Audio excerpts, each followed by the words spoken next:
जय जिनेंद्र। 10 लक्षण पर्व के 6 दिन निकल गए। आज 7वां दिन है उत्तम तप। संसार में 2 मार्ग हैं।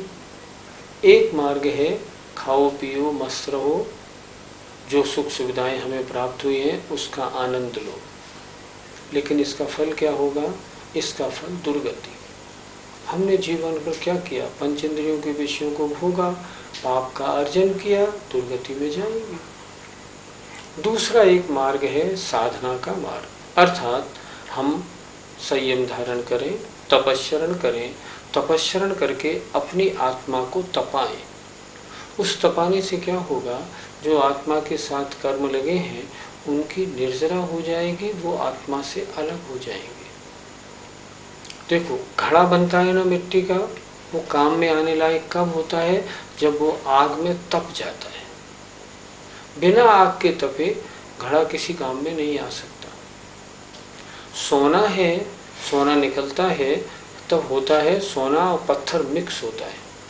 वहाँ से निकालने के बाद उसको तपाते हैं तपाते हैं तपाते हैं, तब जाके शुद्ध सोना बन पाता है। अग्नि बहुत प्रकार की होती है। जैसे एक हमारे घर की अग्नि जिससे हम खाना बनाते हैं, एक ज्वराग्नि बुखार आने पे जो अग्नि होती है, एक कामाग्नि, एक होती है दावाग्नि, दावानल जो होती है, एक बड़वाग्नि होती है, एक होती है तपाग्नि।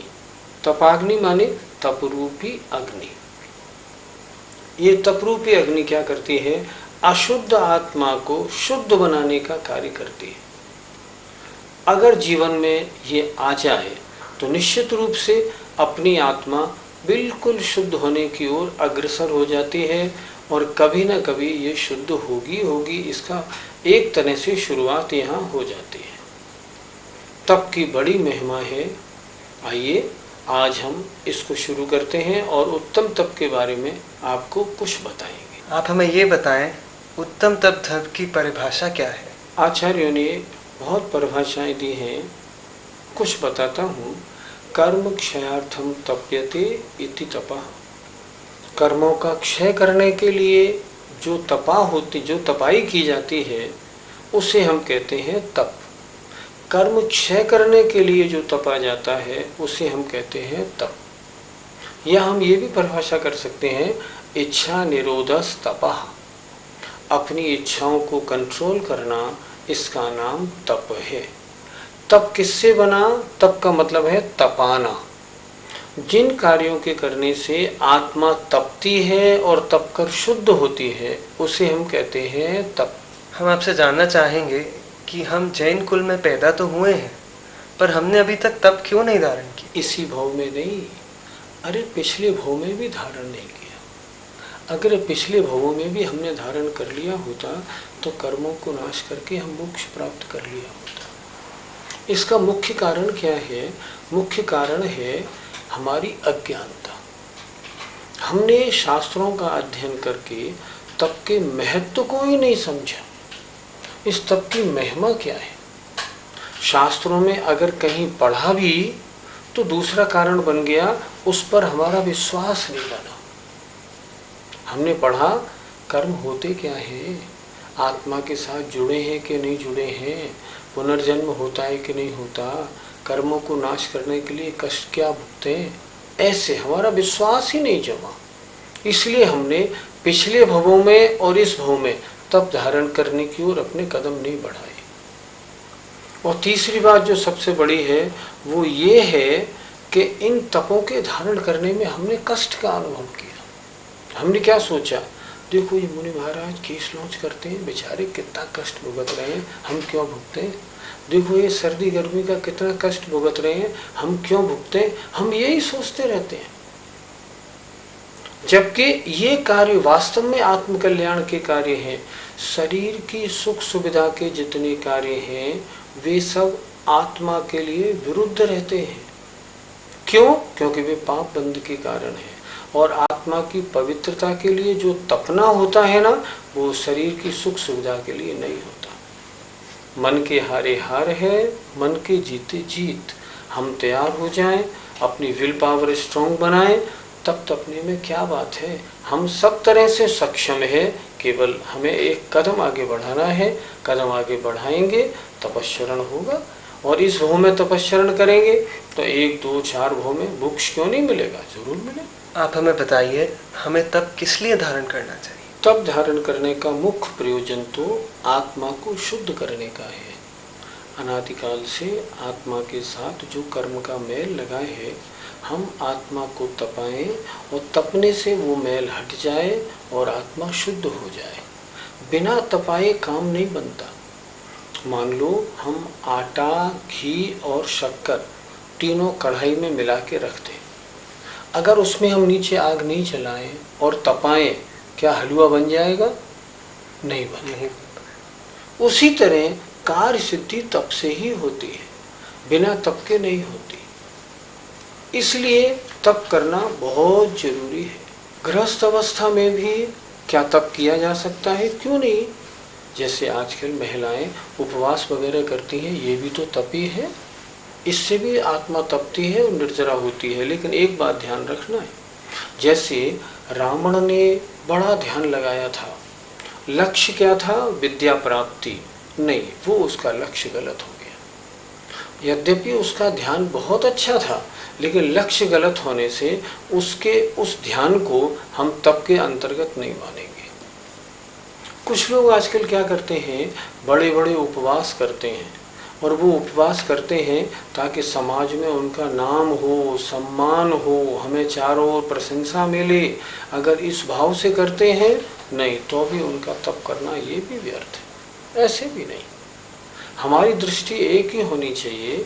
हम अपनी गृहस्थ अवस्था में कोई भी तप आदि करें, किसी भी रूप से करें, उसका एक लक्ष्य होना चाहिए, आत्मकल्याण और कर्मों की निर्जरा। अगर ऐसा करेंगे तो हमारा तप करना सफल। हम जानना चाहेंगे कि तप करने से लाभ क्या क्या है। आज जो सुबह हमने पूजा की, उसमें हमने क्या पढ़ा? तप चाहे सुर राय, कर्म शिखर को वज्र है, द्वादश विधि सुखदाय, क्यों न करे निज सकति सम। अर्थात क्या मतलब हुआ? तप चाहे सुर राय, इन तप की तो सुरराय माने इंद्र भी इच्छा करते हैं। क्यों करते हैं? कर्म शिखर को वज्र है, कर्म रूपी पहाड़ को नष्ट करने के लिए ये वज्र के समान है। तप 12 प्रकार के होते हैं। हे आत्मन, तुम शक्ति के अनुसार क्यों नहीं करते? अर्थात अवश्य करना चाहिए। शक्ति के अनुसार तप किए जाते। इसका मुख्य लक्ष्य क्या है? कर्मनाश। तपस्या करने वालों को 7 से पुण्य का बंध होता है। उस पुण्य बंध से क्या होता है? महान तपस्वियों को रिद्धियों की प्राप्ति होती है, मनपर्य जैसे ज्ञान प्राप्त होते हैं, 63 शलाका पुरुष बनने का मौका मिलता है। तीर्थंकर जैसे सर्वोत्कृष्ट पद किनको मिलते हैं? जो महान तपस्चरण करने वाले हैं। आचार्यों ने क्या लिखा है? यह तन पाए महातप कीजिए, या में सार यही है। ये हमको जो मनुष्य पर्याय मिली है, अगर इसकी सफलता चाहते हो तो इसमें सार क्या है? इस पर्याय को पाकर मुनि बनकर तपस्चरण करो। अगर तपस्चरण नहीं किया तो ये पर्याय व्यर्थ चली जाएगी। महान निर्जरा का कारण सूत्र दिया तत्वार सूत्र में, तपसा निर्जरा च, अर्थात तपस्चरण करने से संबर महान होता है। वो तो है, महान निर्जरा भी होती है। आज तक जितने जीव मोक्ष गए हैं तप से ही गए हैं, बिना तप किए न कोई आज तक मोक्ष गया, न कोई जाएगा। इसलिए तप की महान महिमा है। मुनियों के बारे में तो आपने बहुत विस्तार से बताया, लेकिन हम गृहस्थ लोग, हमें कैसे तप करना चाहिए? हम भी तप कर सकते हैं। जैसे हम अष्टमी और चतुर्दशी का एक आसन रखें, उस दिन एक बार भोजन करें, शाम को भोजन नहीं लें। धीरे धीरे अभ्यास बनाएं, अष्टमी चतुर्दशी का उपवास रखें। अपने जैन समाज में महिलाएं तो बहुत उपवास करती हैं। हम देखते हैं महिलाओं को, कोई चारित्र शुद्धि के 1234 करते हैं, कोई समपशरण की करती हैं, कोई भक्तामर की करती हैं, सब तरह के उपवास करती हैं। लेकिन उपवास करने में कुछ ढील देखने में आती है, उस पर हम सबको विचार करना चाहिए।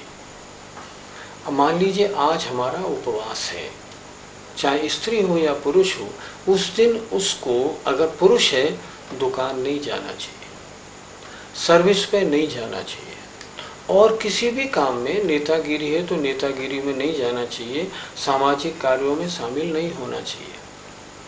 उपवास किसे कहते हैं? अपनी आत्मा के नजदीक रहने का नाम उपवास है। केवल शरीर को भोजन नहीं दिया, ये तो लंघन हो गया। हमने शरीर को भोजन नहीं दिया तो अब हम उसका फायदा भी तो उठाएं।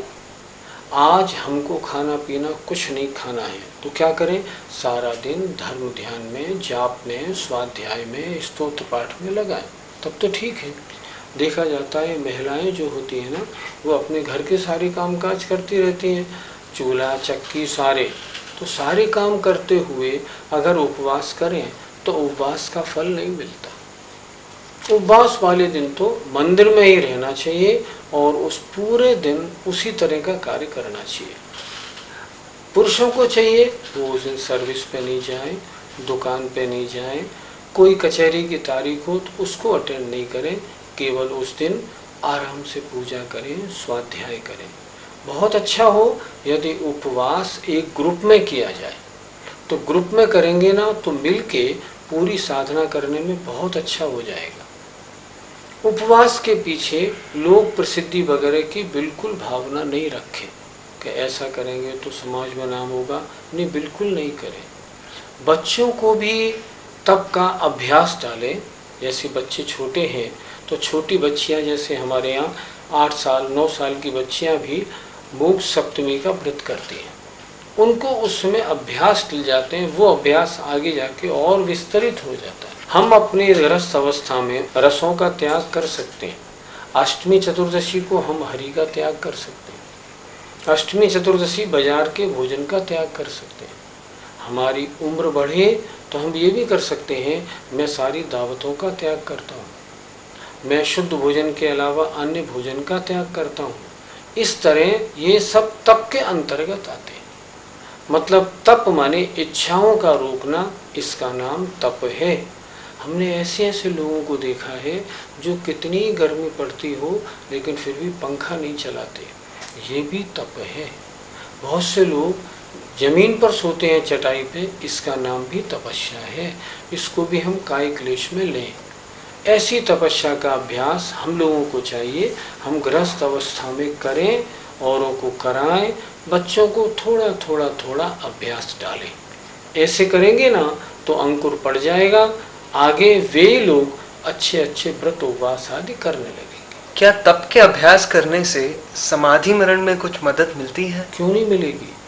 देखो, जब भी समाधि मरण होता है ना तो अंतिम समय 5, 7, 10 उपवास तो करने ही करने पड़ते हैं। समाधि में होता क्या है, सबसे पहले 2 बार भोजन करते थे, फिर 1 बार भोजन करना शुरू कर दिया, फिर 1 बार भोजन को भी, फिर भोजन हटा दिया, उसकी बजाय दूध फल शुरू कर दिए, फिर वो भी हटा दिया, सिर्फ पेय पदार्थ रख लिया, फिर उसको हटा के मात्र जल रख लिया, फिर जल भी लास्ट में बंद कर दिया जाता है समाधि मरण में। जल बंद होने के बाद भी 2, 3, 4, 5 दिन तक अभी आत्मा उस शरीर में रहती है। जिन जीवों ने पहले तप का, अनशन आदि का, उपवास आदि का अभ्यास नहीं किया हो, वे समाधि कैसे कर पाएंगे? जब अंतिम समय आएगा ना और 4-6 दिन उपवास की नौबत आएगी तो उनको छटपटाहट महसूस होगी, वो भूख बर्दाश्त नहीं कर पाएंगे। और जिन्होंने पहले रस वगैरह का त्याग नहीं किया है, उनको जब अंत में केवल छाछ दी जाएगी, नीरस भोजन दिया जाएगा, तो वो उनको सुहाएगा नहीं, उनकी इंद्रियां बस में नहीं रहेगी। इसलिए जिन्हें समाधि करनी है उन्हें उपवास का, एकासन का शुरू बचपन से, युवावस्था से ही अभ्यास बना के रखना चाहिए, ताकि अंतिम समय में समाधि हो और समाधि में किसी प्रकार की व्याकुलता नहीं हो। 2-2 दिन, 3-3 दिन का भी उपवास करके देख लेना चाहिए कि नहीं, उपवास करने में मुझे कोई परेशानी नहीं होती, तब उनकी समाधि बहुत अच्छी होगी। वास्तव में उत्तम तप धर्म का स्वरूप क्या है? उत्तम तप धर्म वास्तव में तो मुनियों के द्वारा ही धारण किया जाता है। गृहस्थ तो उसका एक देश पालन कर सकते हैं। उत्तम तप धर्म का पालन कौन से मुनि महाराज करते हैं? जो अपनी इच्छाओं को वश में रख के कहीं निर्जन वन में जाकर के आत्मा के साथ लगे हुए कर्मों को नष्ट करने के लिए आत्मा में लीन हो जाते हैं। समय सार में लिखा है, एदम्य रदोणिच्चम संतुष्टो होएणिच्छ मेदम्य। हे आत्मन, इसमें ही रत रहो। किसमें? अपने में। और इसमें ही डूबकर, अपनी आत्मा में डूबकर अपने को संतुष्टि का अनुभव करो और ऐसे लीन हो जाओ जो सब बाहर के सब कुछ भूल जाओ। इसका नाम तप है। और ऐसा तप मुनिगण कर सकते हैं, ये गृहस्थों को संभव नहीं होता। गृहस्थ उसका एक देश करते हैं। वर्तमान में भी हमने ऐसे ऐसे मुनि महाराज देखे हैं जो 12-12 घंटे, 24-24 घंटे, 36-36 घंटे एकांत में खड़े होके निरंतर ध्यान में लीन रहते हैं, महान तपस्चरण करते हैं। उन मुनि महाराजों के कितनी कर्मों की निर्जरा होती होगी, सोचें तो सही हम। वास्तव में उत्तम तप धर्म के अधिकारी तो वे मुनि महाराज ही हैं जो ऐसे मतलब महान शुभोपयोग रूप और शुद्धोपयोग रूप ध्यान में अपने आप को लगाए रखते हैं। कभी ऐसा हमारा भी समय आना चाहिए जब हम भी बाहर की सब ओर से अपनी इच्छाओं को हटाकर निर्ग्रंथ मुनि बन के और आत्मा के ध्यान में लीन होके इस उत्तम तप धर्म को धारण करें, निर्जरा करें और अपनी आत्मा को शुद्ध बनाने का उपक्रम करें। आप सब भी ऐसी भावना भाएं कि उत्तम तप महान तप है और जीवन में आंशिक रूप से अभी आ जाए और बाद में ये अच्छी प्रकार आना चाहिए। आइए, समय आपका हो गया। जय जय।